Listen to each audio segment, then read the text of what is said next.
আসসালামু আলাইকুম ওরহমতুল্লাহি ওবারাকাতু। আজ শোনাবো সূরা জাসিয়ার শানে নজুল। কাফিররা বলতো, আল্লাহ আবার এক হয় কি করে?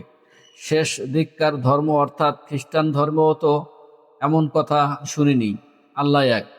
তারা আরো বলতো, মরণের পর আর কোনো জীবনই নাই, আমাদেরকে আর জাগতে হবে না, বিচার আচারও হবে না। এগুলো সব বানোয়াট। আমাদের আত্মার অস্তিত্ব মৃত্যুর পর বিলীন হয়ে যাবে। সবাই কালের গর্ভে চিরতরে হারিয়ে যাব একদিন। এভাবে তারা তাওহিদ ও আখিরাতকে পুরোপুরি অস্বীকার করত। রাসূলুল্লাহ সাল্লাল্লাহু আলাইহি সাল্লাম থেকে মুখ ফিরিয়ে নিয়ে তুলে ধরতো নানা আপত্তি আর ভ্রান্ত সব যুক্তি। তাওহীদের ও আখিরাতের উপর তাদের এই সন্দেহ দূর করতে এই সূরা নাজিল হয়।